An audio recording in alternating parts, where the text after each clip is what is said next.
Imagens de sequência do plenário do STF, microfones, poltronas dos ministros e do público. Brasão da República Dourado. No centro, grandes julgamentos do STF. Olá, apresentador tudo bem? Cristiano No Oliveira. Grandes Julgamentos de hoje você vai ver como foi uma decisão que pode afetar muita gente. Vamos falar sobre trânsito. O Código de Trânsito Brasileiro estabelece todas as normas de tráfego e conduta de veículos. Determina, por exemplo, como deve ser a conduta de motoristas. O motorista comum, ele tem que ter os cuidados necessários, assim como todo, até o pedestre tem, né? Mas, de acordo com a responsabilidade com o outro, o legislador acabou por enrijecer e aumentar a pena, assim como aumentar a exigência para o motorista profissional que leva passageiros. Exige-se a habilitação na categoria B há pelo menos 1 ano e também tem que ter idade mínima de 21 anos. Então, ela tem outros requisitos mesmo para agravar, né, afunilar mesmo, e justamente porque a gente sabe que o trânsito hoje mata, né? A gente espera que os profissionais sejam cada vez mais habilitados e também experientes, né? Essa exigência é para resguardar mesmo os passageiros, o direito à vida, à integridade, né? Que realmente é essencial, fundamental. Mas o que acontece se esse profissional for o responsável por um acidente, mesmo que de forma involuntária? Motorista condenado por homicídio culposo, sem intenção de matar, pode ter a Carteira Nacional de Habilitação suspensa? O caso de um motorista de ônibus de Minas Gerais que atropelou e matou o motociclista chegou ao Supremo Tribunal Federal. E você acompanha agora como foi o julgamento do recurso extraordinário 607.107, com repercussão geral reconhecida ao tema 486. O julgamento foi realizado na sessão do dia 12 de fevereiro de 2020. O relator do recurso foi o ministro Roberto Barroso, que relembrou o caso. O recorrido, Roberto que Barroso, era um ministro motorista do de STF. ônibus, foi condenado por homicídio culposo Fevereiro de por 2020. ter atropelado uma motocicleta, levando a óbito o motociclista que a conduzia. Ao julgar o caso em primeiro grau de jurisdição, o juiz de primeiro grau condenou o réu por homicídio culposo a uma pena de detenção de 2 anos. O ministro observa o papel que está em suas mãos. E 8 meses, convertida em multa de 3 salários mínimos e, igualmente, presidente, aplicou a pena de suspensão da habilitação para dirigir. Essa foi a decisão de primeiro grau. O Tribunal de segundo grau, o Tribunal de Justiça, considerou, todavia, que a aplicação da pena de suspensão da habilitação para dirigir violaria o direito ao trabalho deste indivíduo que foi condenado. O Ministério Público recorreu desta decisão, o Ministério Público Estadual recorreu desta decisão, e aqui perante o Supremo, o Procurador-Geral da República opinou pelo provimento do recurso para que se reforme a decisão do Tribunal de Justiça e se restabeleça a suspensão da habilitação do recorrido. Após a leitura do relatório, o Procurador de Justiça de Minas Gerais defendeu a suspensão do direito de dirigir para o motorista condenado por homicídio. O motorista profissional hoje está sujeito Antônio Padova Martins Júnior, a uma Procurador pena de Justiça do Estado de Minas por Gerais. homicídio doloso de trânsito, que ele vai cumprir imediatamente a sessão. Fevereiro de 2020. E aí, me parece que também em relação à categoria dos motoristas profissionais, seria, então, prudente, porque, mantendo-se uma pena tão grave quanto a pena de prisão, mas uma pena mais racional, ele escapa do crime por dolo eventual. Ah, mas o promotor pode denunciar? Pode. Mas aí a defesa tem uma força argumentativa muito grande. diante da confissão, diante dele assumir o risco perante, assumir sua conduta perante os jurados e a afirmação de que ele está, pelo menos temporariamente, fora das estradas, tendo que eu conseguir um outro emprego, é uma sanção que me parece que vai afetar a consciência dos jurados, porque ela implica o quê? Racionalidade do sistema penal. O Ministério Público não quer trabalhador motorista no sistema carcerário, não. O procurador observa os ministros, molha os lábios com a língua. Mas nós não queremos também que o índice de acidente de trânsito continue na mesma proporção que se encontra. O ministro Roberto Barroso ressaltou que o Código de Trânsito brasileiro prevê pena de restrição de liberdade. Com isso, a suspensão da CNH não pode ser considerada uma medida desproporcional. Ele defendeu o restabelecimento da sentença de primeira instância. A mim me parece claramente Roberto proporcional. Barroso, ministro Sempre lembrando do STF. que o Brasil é tragicamente um dos recordistas mundiais de acidentes de trânsito com números apavorantes, embora a gente na vida deve comemorar também as coisas boas, tenha havido uma paulatina redução nos últimos anos. As estatísticas caíram de 42 mil mortes para 34 mil mortes. O consolo é pequeno, mas pelo menos a curva é descendente. Mas a verdade é que é um genocídio de jovens.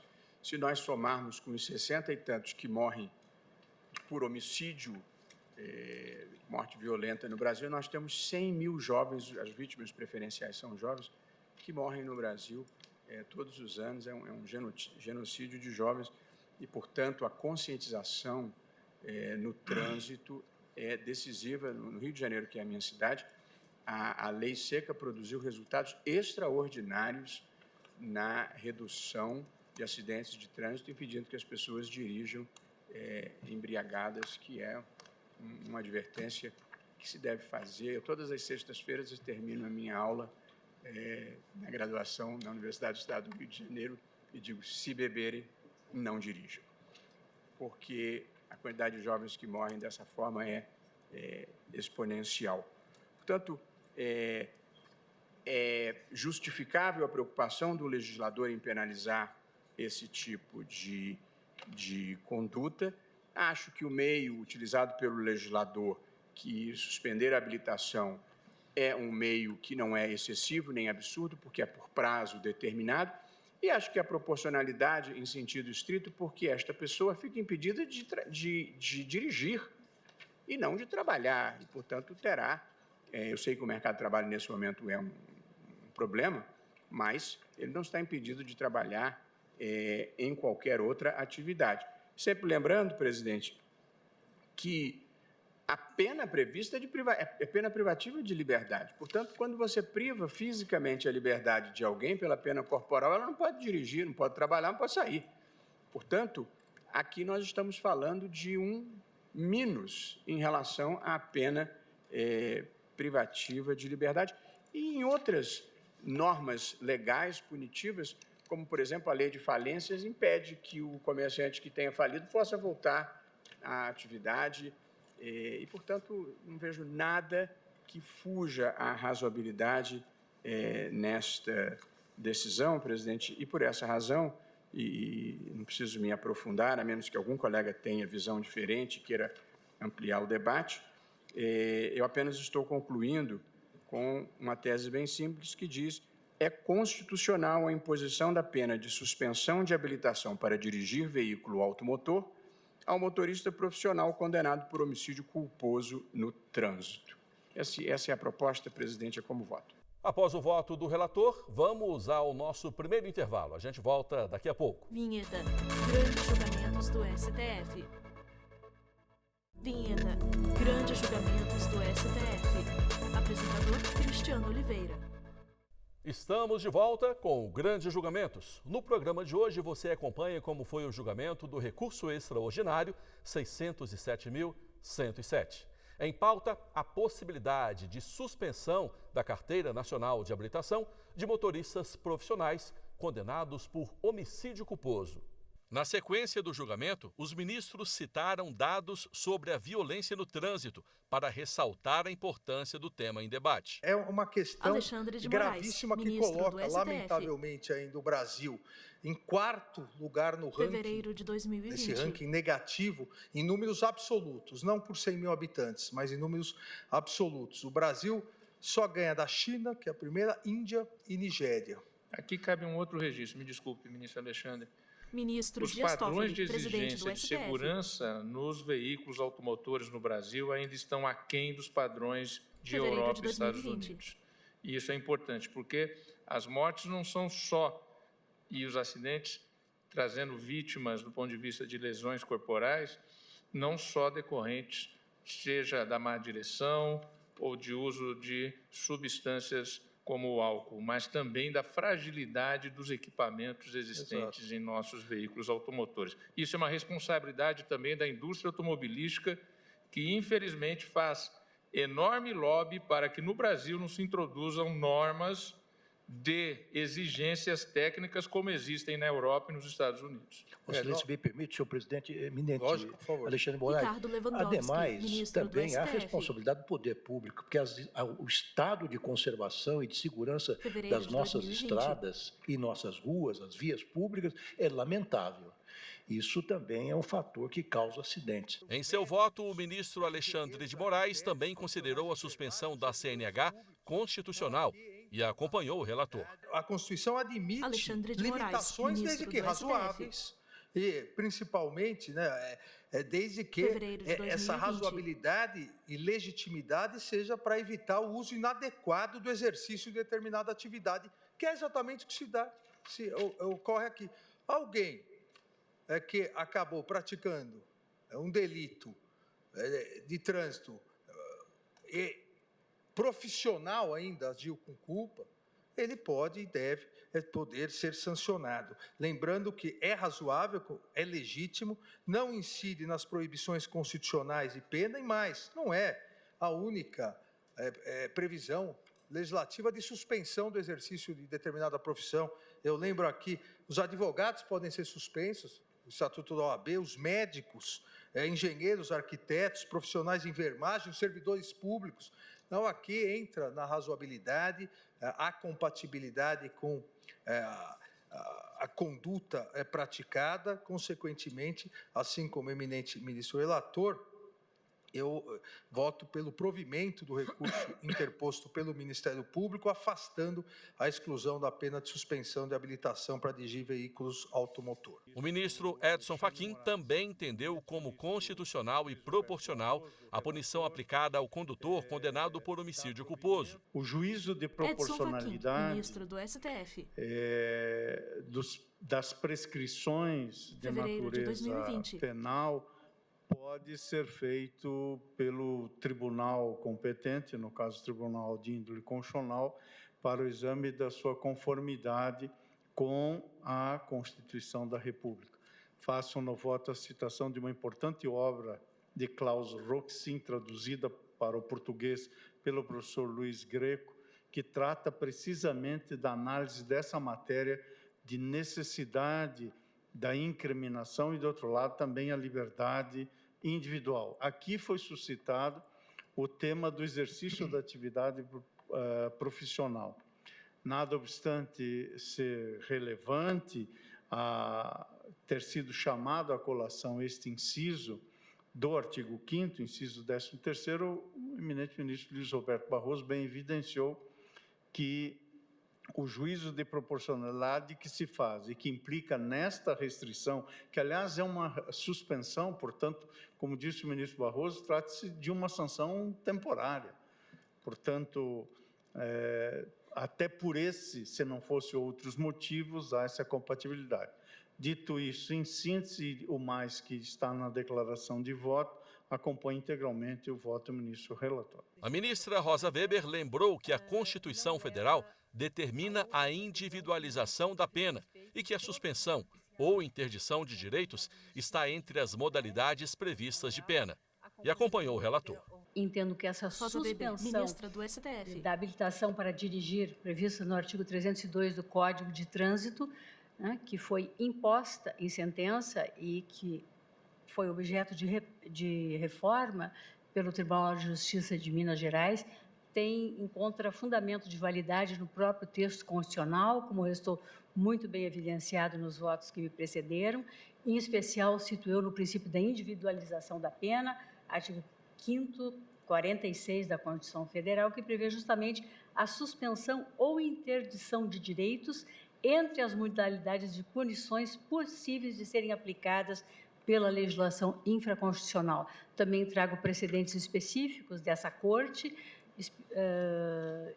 especialmente o AI 605.299, julgado ainda em agosto de 2007, onde o ministro Marco Aurélio assentou que o direito ao exercício profissional não é absoluto, está contemplado na Constituição Federal, com remessa ao que é disciplinado pelo legislador. E aqui grifo, consoante dispõe o artigo 302 da Lei 9.503, de 97, uma vez verificado o homicídio culposo na direção de veículo, tem-se pena não só alcançar a liberdade de ir e vir, no caso substituída pela restritiva de direitos, como também a inabilitação por certo período. Também rememoro outros precedentes da Corte e ainda lembro, na linha do que já fez o ministro Alexandre de Moraes, que outros diplomas legais também prevêem restrições específicas às atividades profissionais, como condenado por lavagem de dinheiro, interditado para cargo ou função perante instituições financeiras, de operações de câmbio e de valores imobiliários pelo dobro do tempo da pena privativa de liberdade aplicada. Ou seja, o texto constitucional e analisado o caso concreto, inclusive a partir do princípio da proporcionalidade, não leva a outra conclusão que não, com o devido respeito, o provimento do recurso extraordinário para restabelecer a sentença e, assim, voto acompanhando o eminente relator. Até aqui, você acompanhou o voto do ministro relator, Roberto Barroso, e dos ministros Alexandre de Moraes, Edson Fachin e Rosa Weber. Todos votaram pelo provimento do recurso, ou seja, pelo restabelecimento da sentença de primeira instância. Nós vamos agora para mais um intervalo. Na volta, nós vamos ver os votos dos outros ministros e a conclusão do julgamento. Eu aguardo você. Vinheta. Grandes julgamentos do STF. Vinheta. Grandes julgamentos do STF. Apresentador Cristiano Oliveira. Estamos de volta com Grandes Julgamentos. No programa de hoje, a gente mostra como foi o julgamento do recurso extraordinário 607.107. Os ministros discutiram a possibilidade de suspensão da Carteira Nacional de Habilitação de motoristas profissionais condenados por homicídio culposo. Vamos ouvir agora o voto do ministro Luiz Fux. Para ele, a responsabilidade do motorista profissional vai além da de outros motoristas e a suspensão da CNH pode servir de advertência para um maior cuidado no trânsito. Senhor presidente, eu faço aqui apenas 3 anotações. Luiz Fux, ministro do STF. Eu verifico que o Código de Trânsito ele exacerba a pena exatamente porque se trata de motorista profissional. Fevereiro de 2020. É a hipótese em que se majora esse dever de cuidado. Em segundo lugar, como aqui já foi ressaltado, o direito fundamental ao trabalho não pode servir de um bill de indeniidade para qualquer tipo de atitude, máxima essa que coloca em risco toda a coletividade.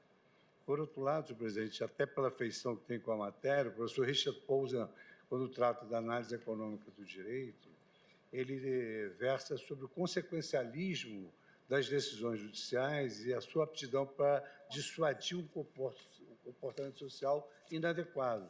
Então, esse é o tipo de acordo de jurisprudência exemplar do Supremo Tribunal Federal que vai trazer uma advertência maior ainda para aqueles que conduzem esses veículos coletivos e acabam causando aquilo que muito bem destacou o Procurador-Geral de Minas Gerais como uma verdadeira tragédia, que morrem jovens, motociclistas, entregadores de encomendas, enfim.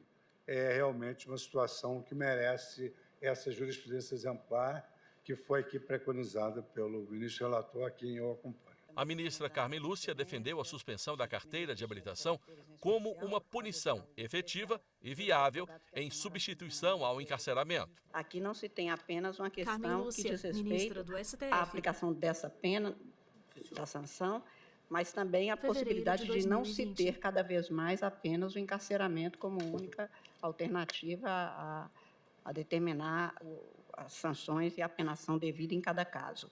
Também estou acompanhando, senhor presidente, o ministro relator, no sentido do provimento do recurso, em razão da aplicação, no caso, do princípio da proporcionalidade que foi enfatizada no voto do ministro relator, pela individualização da pena e porque, como foi também realçado, a Constituição, ao estabelecer o direito ao trabalho, que foi enfatizado pelo Tribunal de Justiça Mineiro e que aqui está sendo afastado, não proíbe, evidentemente, que se estabeleçam as condições para que esse exercício se dê e, neste caso, decorre de uma conduta específica e temporária, como é próprio de toda sanção. Por isso, mais uma vez, sobressaltando a presteza do ministro relator e parabenizando o Ministério Público de Minas na pessoa do Dr. Padu, eu voto no sentido do provimento do recurso do Ministério Público. O ministro Ricardo Lewandowski também acompanhou o relator e ressaltou que não existe direito fundamental absoluto em se tratando de exercício de qualquer trabalho, ofício ou profissão. Eu acompanho o relator, especialmente na assertiva que Sua Excelência fez, no sentido de dizer que não existe direito fundamental absoluto. Fevereiro de 2020. Inclusive, em se tratando de direito de trabalho, do exercício de qualquer trabalho, ofício ou profissão, a nossa Constituição já estabelece um limite, no artigo 5º, inciso 3º, dizendo que é preciso, para exercer esse direito, não só atender às qualificações profissionais, mas também aquelas disposições que a lei estabelecer. Entendo que a pena foi proporcional, o que seria vedado pela Constituição seria o estabelecimento de uma pena perpétua, até porque a nossa Constituição veda expressamente que se apene alguém de forma perpétua, que não é o caso, porque trata-se de uma simples suspensão pelo prazo de 2 anos e 8 meses, salvo engano, 2 anos e alguns meses.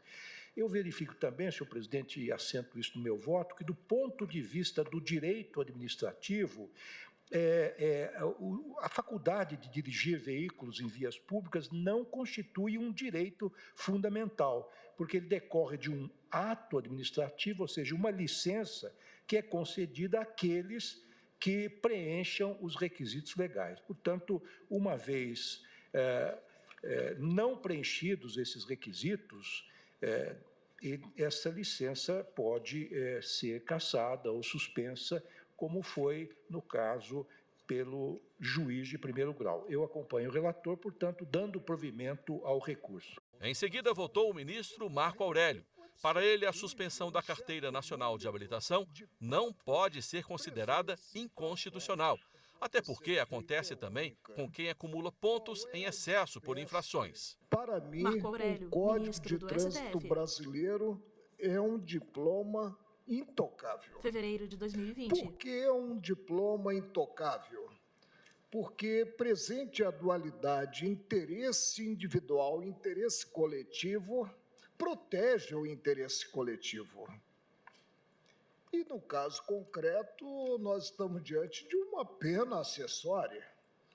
Uma pena acessória que se enquadra no arcabouço normativo, que decorre especificamente do artigo 302 do Código Brasileiro de Trânsito. E é uma pena proporcional. Uma pena, como foi ressaltado, o voto do relator foi exaustivo, uma pena balizada no tempo, suspensão da habilitação, como ocorre também quando se atinge um certo número de pontos presentes em infrações. Penso que delirou, no mau sentido, o Tribunal de Justiça Mineiro. Acompanho o relator provendo o recurso e restabelecendo o entendimento assentado pela pedreira da magistratura, que é a primeira instância. Na sessão estavam ausentes os ministros Celso de Mello, por motivos de saúde, e o ministro Gilmar Mendes, justificadamente. O presidente Dias Toffoli foi o último a votar e anunciou, então, o resultado do julgamento. Ministro Dias Toffoli, presidente do STF. E proclamo que, por unanimidade, foi dado provimento ao recurso. Apenas para relembrar a tese e poder votá-la, ministro Luiz Roberto Barroso, Vossa Excelência poderia repeti-la? Certamente, presidente. Bem singela e focada na questão concreta. É constitucional a imposição da pena de suspensão de habilitação para dirigir veículo automotor ao motorista profissional condenado por homicídio culposo no trânsito. Todos de acordo com a tese? Aprovada também à unanimidade a tese. É um caso que pode parecer, do ponto de vista jurídico, simples, mas do ponto de vista da sua relevância e importância, ministro Luiz Roberto Barroso, eminentes colegas, é dos casos, penso, mais importantes que nós julgamos nos últimos tempos. E assim a gente encerra o nosso programa de hoje. Você pode rever o Grandes Julgamentos pela internet, no site da TV Justiça ou então pelo nosso canal no YouTube. Um abraço e até a próxima. Créditos finais. Direção: Betânia Vitor. Produção: Jorge Semires. Cabelo, maquiagem: Kelly Matheus. Figurino: Ana Oliveira. Apresentação: Cristiano Oliveira. Edição de texto: Flávia Nesque. Cinegrafia: Luiz Guilherme Lázaro Filho. Assistência técnica: Tânia Leite Carlos Ferreira. Coordenação: Luiz Moura e Ítalo Cândido. Operação de áudio: Jaime Júnior e Sidney Almeida. Edição de pós-produção: Dácio Araújo. Videografismo: Lucas Matias. Núcleo de programação: Rosa Lázaro. Núcleo técnico: Fábio Guedes. Núcleo de produção de programas: Flávio Soledade. Supervisão: Coordenadoria de Gestão da TV e Rádio Justiça. Secretaria de Comunicação Social, STF. Realização: TV Justiça Essencial 2020.